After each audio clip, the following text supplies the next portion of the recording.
I've mentioned quite a few times now on this channel that I've been really interested in the kind of facilitating acting workshops, teaching, coaching, and I guess that's sort of related to what I do here as well, giving insights about the industry on this channel. But it's been something that I've wanted to do in like leading acting workshops, and I feel like that's such an intense, big kind of goal that's difficult to know where to start, and I take the responsibility very seriously because acting is dealing with real emotions and people will connect to real emotions and people put a lot of themselves into acting. So I know it's a big responsibility to try and lead a room with that, because it's not like any other kind of thing that you're teaching that's further away from yourself. It's quite close to yourself and your emotions and your identity. I thought I'd talk about some of the different ways that I've been building up more experience, getting more opportunities to do this kind of thing, because I think it's also quite a confusing kind of thing to get into. And if you want to see where I progress on this journey in facilitating and being involved more in that side of the industry, then please do subscribe, because I will probably discuss it more as I get more opportunities. So firstly, I thought I could talk a little bit about some of the kind of training I've done, because I think it's been important to me personally on my journey that I learn ways to deal with a room responsibly, because if you're leading an emotion recall task, you're getting people to recall and take themselves back to quite intense emotions, and you're working with trying to get people to channel real life emotions and connect and disconnect to that, then it's a very intense thing to do, and it's a lot more abstract and up in the air, I feel like, than just giving people notes on how to do a specific skill. Like, it's very much tied to your emotions, and I think it's almost similar to therapy in many ways. Like, no rehearsal room should ever be like therapy and oversharing personal information. Like, you shouldn't ever feel like you have to share personal information and your personal emotion recall that you're using in any kind of acting role. Like, it's important to keep those kind of boundaries. However, I do think it has links with therapy, and like, if you're being a therapist for someone, lots of therapists, I think it's like a known thing that everyone has to do as a therapist. Like, you gather with other therapists and you talk about best practice and how to best guide people, and I feel like it's a similar thing with facilitation. Like, it's good to be able to be connected with other facilitators in order to be able to learn how to more safely manage a room and how to get the best out of people, because there's quite an art to facilitation, and I think sometimes people can take stuff quite badly in an acting workshop if you give feedback in a certain way and you say this is what you've done wrong here. Like, if people have put a lot of their own emotional energy into it and they feel like they're not getting it right and they don't quite understand how to get where they want to be, then they can get quite down about that. So managing that effectively is a responsibility that I take seriously. So I really like the fact that personally I have done some facilitation training. So one of the ways that I found to train is that I'm a member of the National Youth Theatre, and the National Youth Theatre have members of the National Youth Theatre selected and recruited to be course assistants. So you'd be someone in the room along with the person who's leading that group on the intake courses, where people are joining and they have to do a course in order to become like a proper member of the National Youth Theatre. So the way that they recruit for that is that they have weekend training courses in facilitation, and they observe you through that and select people.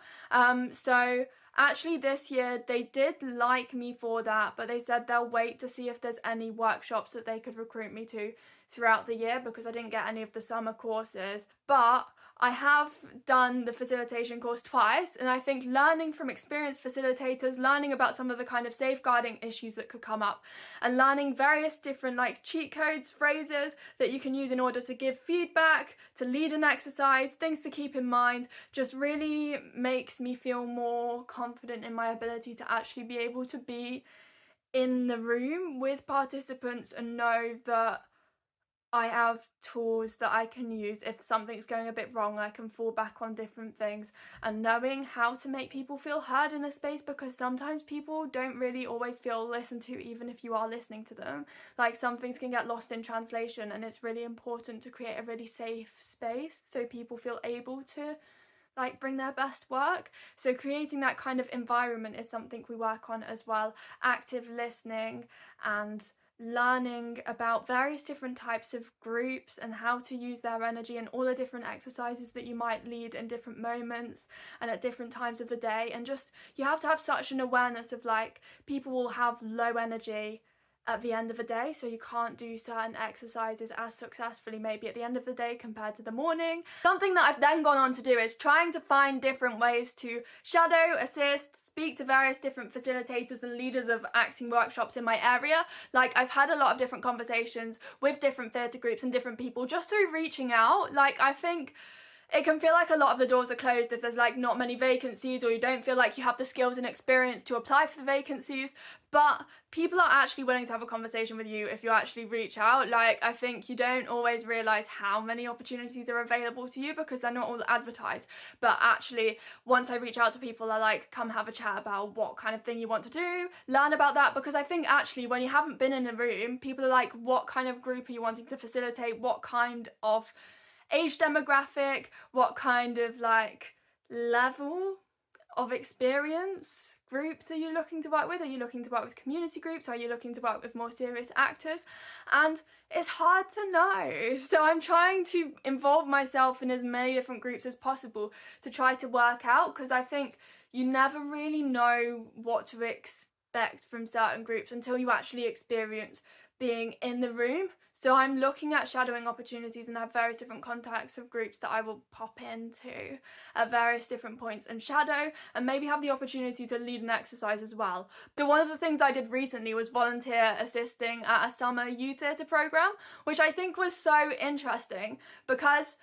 I felt like I'd learned a lot from my facilitation course, but seeing it actually in action and thinking, what kind of tools could I use that I've learned from my course in order to help the participants engage more successfully, and like thinking about the specific participants in the room and what could work for them is a really interesting process. And I feel like through training and facilitation and like being on the other side of acting classes, you realise how much people leading these groups are sort of psychologically analysing the participants. Like, every group has a different vibe and you have to be very in tune with that in order to work out how to get the most out of people, because what works for one group or one age or one level of experience won't work for something else. So obviously volunteering is not always accessible for everyone, but I think it's useful in a lot of different careers when you're sort of in the applying for jobs but have a lot of free time kind of stage of life. Like, I have a friend who wanted to get into cafe work, hadn't ever got professional work in a cafe, so volunteered in a church cafe, and through doing that, like, firstly it gets you out and about and means that you're not in your head all the time, and also it gets you that kind of experience. And a lot of these different kind of places will allow you to volunteer if you ask. They're not advertising it necessarily always, but if you ask, you'll be able to volunteer and get experience that way. And it was such a fun time, and it taught me about what facilitating that kind of age group is like, so I know more about what it feels like to work with that kind of demographic. And it's just useful to be able to have that experience that can then go onto my CV to help me get more experience and more experience. So I thought I'd also talk about some of the various different transferable skills that I think can be useful when you're trying to get into these kind of roles. I think administrative kind of skills in keeping registers and like keeping the records of all of the different children, and knowledge of safeguarding as well is really important. Like, you're working with participants and you have responsibility for their safety, so being aware of that. Like, I've worked in charities as well, so understanding how to deal with any kind of safety issues that might come up, and working safely and understanding safe different ways to approach these kind of emotional tasks through training and facilitation, I think has been important. And something else that I have learned through training as well is that, like, everyone's different as a facilitator. Like, I was trying to sort of learn what I should become more like, and trying to learn, this kind of person is a facilitator, so this is what I should be. But really, like, you and your natural state has a lot to offer a room, and like me as an actor has a lot of skills in the way I naturally am as a personality. Like, I don't have to change my entire personality in order to be able to facilitate. And also, I think it's so easy to put so much pressure on yourself and think, I have the responsibility of this room, like I need to be able to know all these things. But I think so much of learning to facilitate is just learning through being in the room and experience. And sometimes even with really experienced people who've been teaching me, they've been like, oh, I've done that a bit wrong there, like actually maybe I should have given you more time to get feedback so you could feel better about that kind of thing, or like maybe I've done this wrong, or maybe this exercise would have been better at this point. Like, some people who have taught me have owned certain things where they've been like, actually I think maybe this could have been more helpful. Like, it's all a process and no one's entirely perfect at anything, and I think it feels quite intense because you're leading a big group of people potentially, but I think